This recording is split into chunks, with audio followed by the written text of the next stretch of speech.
Hello and welcome to another episode of the Greekosophy channel. My name is Tam and today we're gonna talk all about tzatziki. It is the flagship of Greek dips. It's very tasty and perfect if somebody wants to avoid vampires or mother-in-laws. We're gonna learn how to make it today. As I said, it's delicious, it's healthy, it's very versatile, and if made correctly and the right way, it will bring a smile to everybody's face.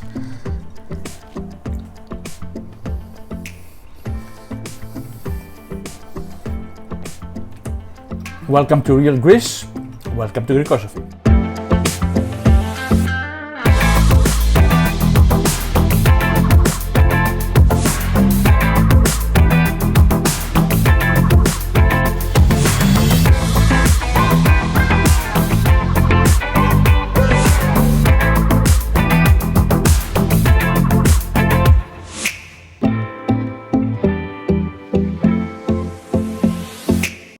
Tzatziki is one of the easiest dips that you will be able to make. So before we start, let's have a look at the list of ingredients that you'll need. First of all, you need 500 grams of Greek yogurt, 1 cucumber, 4 to 6 cloves of garlic, 1 tablespoon of white vinegar, 2 tablespoons of extra virgin olive oil, a pinch of salt, and fresh dill. For making tzatziki, you have to use Greek yogurt if you want to ensure you get the best outcome possible. In the UK, there are two main labels available in the main supermarkets, Fire Total and Olympus, the ones you're seeing here. Unfortunately, most supermarkets tend to sell the lower fat versions, so if you can find the full fat ones, please get them.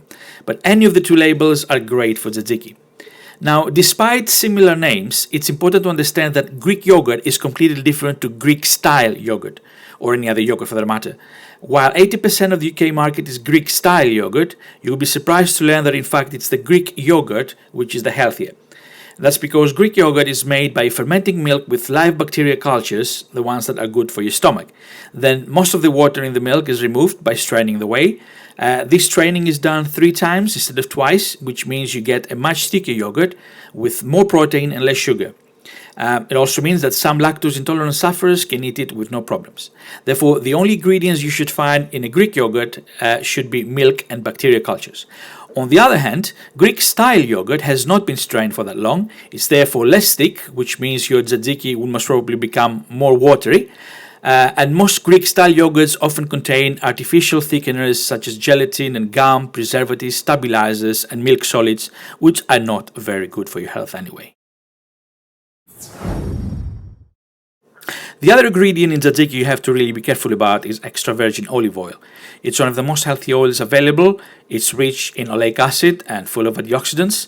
And the term extra virgin means that the olives have been cold pressed just within hours from having being picked up from the tree. Cold press means that there has been any chemical process for extracting the oil from them. Even so, there's reports that a great number of extra virgin olive oils in the market are not virgin. So it's important to note the following tips in order to get the best available. Always make sure that the olive oil is in dark glass bottles or metal tins. Extra virgin olive oil gets oxidized very easily, so you have to keep it in a dark place, away from the sun, and also not in a plastic or light glass bottles. Try and find extra virgin olive oils where the packaging gives plenty of information about the type of olive used, the country of origin, or even harvest date. If the label does not say extra virgin olive oil, or simply says olive oil or pomace olive oil, avoid it. The oil has been extracted using chemical methods, and especially when it comes to pomace oil, studies have been shown that it can be dangerous to your health. Firstly, you need to take the skin off the cucumber. If you leave the skin on, sometimes the tzatziki will be quite bitter, so always take the skin off. And then we would need to grate the cucumber in order to take all the water out. The more water the cucumber will have left, the runnier our tzatziki will be, and we don't want our tzatziki dip to be runny. We want it to be as thick as possible, so it can last longer as well in the fridge. So once you've removed the skin from the cucumber, You just get a cheese grater and just grate it, as you see in the video. Now, in order to get the excess water out, if you're strong enough, you can just grab the pieces of cucumber with your hands after you grated them and try and squeeze them as hard as possible. But the easiest way, and you will see in the video in a minute, is to get a normal clean kitchen cloth and just put the grated cucumber in the cloth and then give it a very good squeeze, and all the excess water will be left out. As you can see now, we've finished with the grating, and Nadia in a minute, our lovely Nadia that is doing the tzatziki today for us in this video. A pinch of salt as well, I forgot to say that, will help with removing as much as possible of the excess water from the cucumber. So now we will take the cloth, put it on top of another bowl if you like. It saves from making the kitchen messy. And we put all the cucumber in the cloth.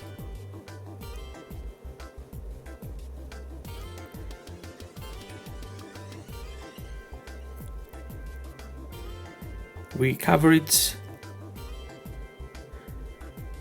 and we now squeeze it as hard as possible and as many times as possible until the last possible drop of water basically leaves the cloth. Give it a few more squeezes.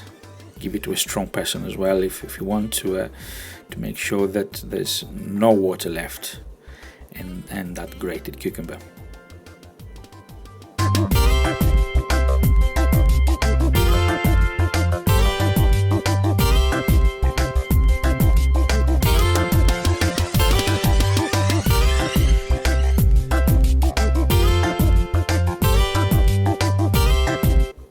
So now we set the cucumber aside, and the next part is our lovely Greek yogurt. We've used Faglie Total for this particular video because it's already in a 500 gram pot, and if we keep the pot, the empty pot, we can then put our tzatziki in it and no need to waste any plates or bowls. So empty all the yogurt in it and add the grated cucumber in the bowl.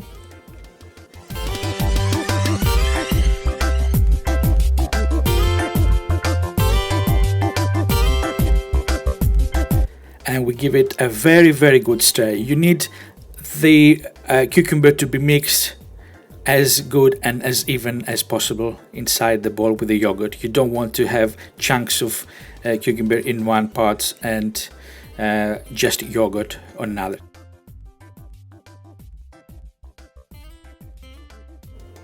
How strong you want the garlic taste of your tzatziki to be, it really depends on how many cloves of garlic you want to put in there.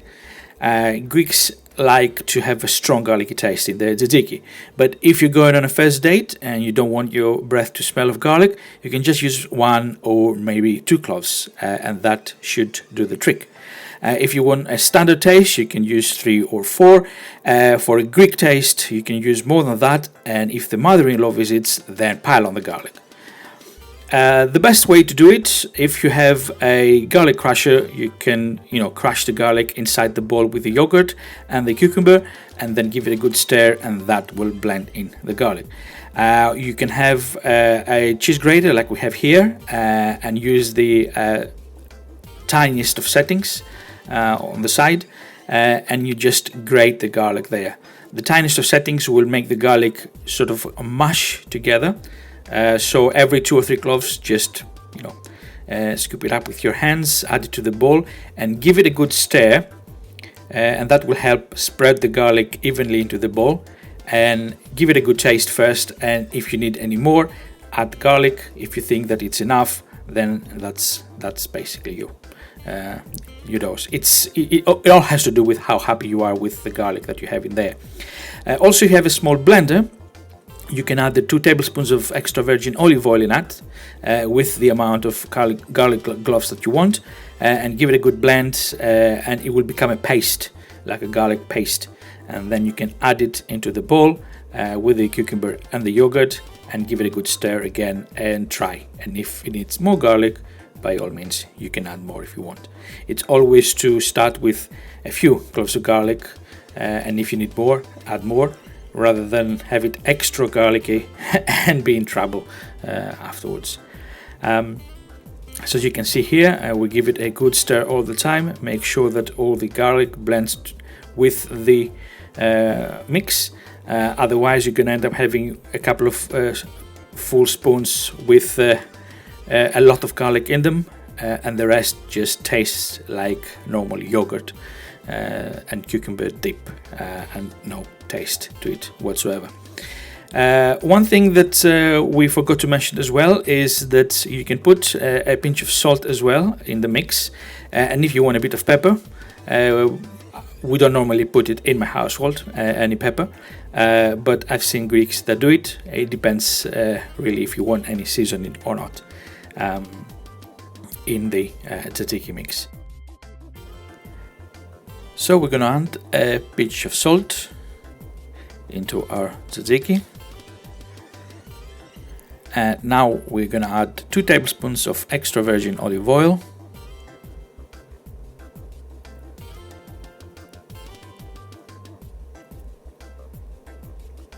and a tablespoon of white wine vinegar. Now it's important that you use white wine vinegar and no any red vinegars, otherwise our tzatziki is not going to be white, it's going to be a very strange color. And also no malt vinegars or cider vinegars or anything like that, because it will alter the taste. It may seem that the olive oil is quite a lot, but you have to give it a very good stir to absorb the olive oil, and from every side or from top to bottom, give it a good stir for about 30 seconds, 1 minute, and you will see that all the olive oil and the vinegar will be absorbed. A lot of people will stop there and they will say, that's it, I've made my tzatziki. However, in order to put the icing on the cake, you really need to add that extra ingredient, fresh dill. Now for me, dill is like the seasoning of the herb world, and what I mean by that is like pretty much like when you have a salt and you just try salt on its own and it doesn't really seem very appetizing, but if you add it to any food it will bring up the flavors. The same happens with dill. Now if you smell dill, or if you try and try it on its own, it's not very appetizing. However, once you start cutting it, suddenly the aroma will hit you, and once you add it into the tzatziki, the flavors in there will enhance the dish tenfold. Trust me on that. So grab some fresh dill, make sure it's fresh, it's not dried. We don't put any dried ingredients in the tzatziki, and chop it very finely and add it to the bowl, and again give it a very good stir to mix it evenly inside. And as you can see now, our tzatziki is ready. One final stir, and pretty much that is it, folks. All you need to do is now empty it in a bowl, refrigerate, and enjoy. Now that we've made our tzatziki and it's sitting nicely in the fridge waiting for us to try it with some bread, or in a pita, gyros, or in any types of meat, or with anything really, it's time for me to answer some questions that I've seen people ask me before or around the internet, and also to give you some other information as well. And this is why in this channel we're not just going to give you recipes, here are the ingredients, here's how to make it, but we're just going to explain you as to why you need these ingredients, when to use something, where to find things. It's information as well as giving you the recipes. So if you like this video and you want to make sure that you don't miss any of our future videos, please press the subscribe button, the bell button, so you can get informed whenever a new video comes up on our channel, and also press the like button as well if you like the video. So one of the Very important things to note as well is that on some recipes on tzatziki, you find, rather than fresh dill, they mentioned mint. Now, mint is not very common in Greek cuisine in general.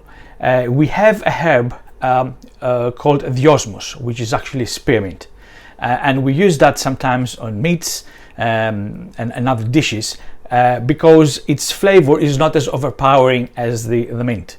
Okay, but if you put mint in tzatziki, it's just gonna feel like a toothpaste, really. So fresh dill is the herb to use, no mint, and no other dried herb. You don't want to put any dried herbs in there because it's just gonna ruin the taste. If you're not keen on herbs, even though I recommend you use fresh dill and try it, you just don't add the dill part. You just stop before the dill part. A number of times I've also seen tzatziki being called a sauce, tzatziki sauce, but it's not a sauce. It's made with Greek yogurt. It's one of the thickest, if not the thickest, yogurt you can get. So tzatziki is a pretty thick dip. It's a dip. We can use it. You can use it as a starter. You can dip your bread or anything you want in it. It goes very well with roast meats and obviously with souvlaki and gyros. It's very versatile, as I said at the beginning of the video, but it's definitely not a sauce. One of the very frequent questions is, where can I find tzatziki? Who sells it? And the question is, any really big supermarket, especially in the UK nowadays, sells tzatziki. But there's a big problem. If you make the tzatziki as you saw in the video today, what you get in the supermarket is not going to come anywhere near the taste that you have in your homemade tzatziki. And the reason for that has to do with ingredients. So first of all, if you look at the list of ingredients in the tzatziki you buy in a supermarket, it has Greek style yogurt. And as I already said, Greek style yogurt is nothing like a Greek yogurt. So it's not as thick, it's slightly watery. So the more you leave it in the fridge, the more watery it becomes. Another thing is that I haven't seen yet a supermarket bought tzatziki to have extra virgin olive oil. Normally they use rapeseed oil, so it changes the taste completely. And I've seen other ingredients, for example, what was the last one that I've checked? It was corn maize or corn flour or cornstarch or something with corn. These are ingredients that should not go anywhere near a Greek tzatziki. So yes, you can buy ready-made tzatziki, but once you tried it and you made the ones we told you today, you're never going to buy it. And put it this way, it's so cheap to make it, and as you can see, you can make a lot of it. So there's no really need to buy one. Another question is how it is pronounced, and the pronunciation is tzatziki. Sometimes you hear people saying it tzatziki or tzatziki or tzatziki or something like that, but it's tzatziki. How long can you refrigerate the tzatziki for?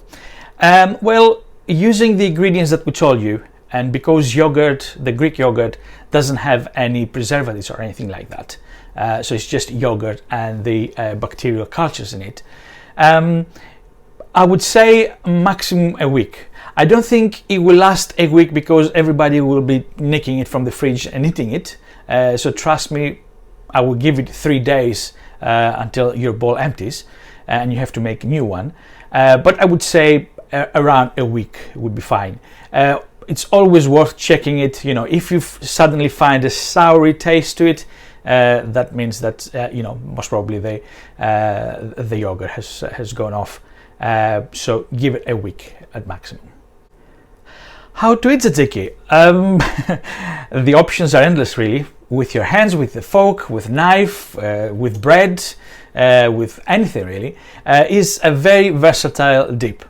You can have it as a starter, and you can accompany it any meat. You can accompany it any fried foods, any vegetables, anything really. And in Greece, obviously, if you buy any pita wrap, whether it's souvlaki or gyros, the main ingredient, the main dip in there is tzatziki. But you can experiment with whatever you want to eat it with, and it's gonna be great. Is tzatziki healthy?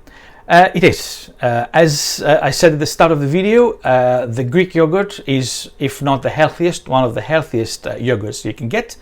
And as you saw, the ingredients after that is pretty much healthy. Extra virgin olive oil, a little bit of vinegar, cucumber, garlic, which is very healthy, and fresh dill.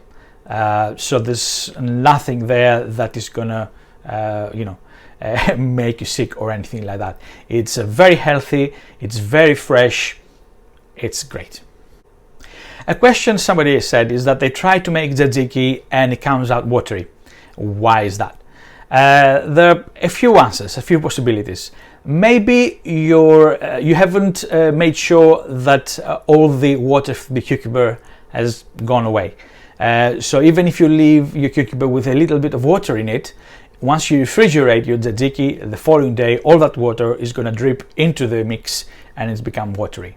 The other thing that it's a common mistake, is rather than using Greek yogurt, to use other types of yogurt, whether that's natural yogurt, Greek style yogurt. Again, these yogurts are nowhere near as thick as Greek yogurt, so they're quite runny to start off with. So use runny yogurt, you're gonna end up with runny tzatziki. But these are the two common mistakes that happen when you first make tzatziki. Another question, why is my homemade tzatziki bitter? One possibility is if you haven't taken the skin off the cucumber, it can leave a bitterness to it. Some other time, maybe if you used dried herbs or a herb that has a bitter aftertaste. That's the only explanations I can think of. Maybe you've used some ingredients that don't belong in tzatziki. As long as you stick with the ingredients on this video, you won't find a bitter tzatziki in your fridge again. Can tzatziki be frozen? Very quick answer, yes, but better not to. And the reason for that is that if you freeze it and then you defrost it, all the crystals that have accumulated are going to turn into water. So immediately your tzatziki will be watery, and you don't want that. As I said, provided that you make a specific amount, 500 grams of tzatziki is plenty to last you for 2, 3, 4 days, depending how hungry you are. It's very quick, you can make it in half an hour, if that. I think the toughest thing that you have to do is to grate and dry the cucumber. But there's no point really putting it in the freezer. It's best to eat it fresh all the time. Another question, can the tzatziki be heated? I don't know really. It's always been eaten cold because it's a dip, it's a summery dip, it's a fresh dip. I don't see why you cannot heat it, but the problem is that if you heat it a lot, the yogurt in it will break down and you're gonna end up having a watery sauce and nothing really else to it. It's not gonna keep its thickness, so it's better to eat it cold. Can tzatziki go bad? Yes, it can. Obviously it has yogurt that has milk, and therefore it has a specific time scale that it can last once you open the yogurt. As I said before, if you make it like we made it today, we will give it maybe a week in the fridge, and after that, give it a try and see. But a week will be fine. But yes, if you leave it for a long time, it will go bad eventually. Yes. Can tzatziki be made with sour cream? No. I've had other such questions. Can tzatziki be made with sour cream, with mayonnaise, with creme fraiche? No. If you change the main ingredient of tzatziki, which is Greek yogurt, no other yogurt, Greek yogurt, you're gonna end up with something that doesn't resemble tzatziki. It can be sour, it can be watery, it can be runny, it can feel like you're eating, butter. No, Greek yogurt is the only main ingredient that you have to use. No sour cream, no creme fraiche, and definitely not mayonnaise. A very good question this, what type of cucumber to use with tzatziki? The quick answer is any type of cucumber. Just make sure really, if you know your types, the type of cucumber that doesn't have a lot of water, doesn't retain a lot of water. So for example, if you feel that the cucumber you bought from the supermarket is quite watery, make sure that you drain all that water out. And again, like every other dish, the taste has to do a lot with the quality of ingredients you use. So if you use a nice tasty cucumber in it, obviously it's going to have a great taste as well. If you use a tasteless cucumber with full of water and nothing else, then that's going to affect the taste. So that is it for this video, and now you know how to make the best tzatziki you will ever try in your life. Thank you very much for watching. Again, please, if you have any questions, put them in the comments below, or any other questions you might have about tzatziki, and I will answer them as quickly as possible. Also, I will put in the description some links to some of the olive oils, extra virgin olive oils that you saw on this video, and the yogurts, so you can have a look around and see whether it's something that you like, and buy, etc. I don't make any money out of those products. These are products, however, that I have personally tried, and some of them are my favorite, and that is why I'm putting them on the descriptions. So right now I have about 500 grams of tzatziki to eat. It's going to be a long night, but thank you very much for watching, and keep an eye for the next video. We will try and put videos every Sunday at around 3 o'clock Meridian time, London time. If we have any extra videos available, we will put them every now and then, but every Sunday 3 o'clock will be the normal times that we upload the videos. So thank you very much again, and until next time, see ya.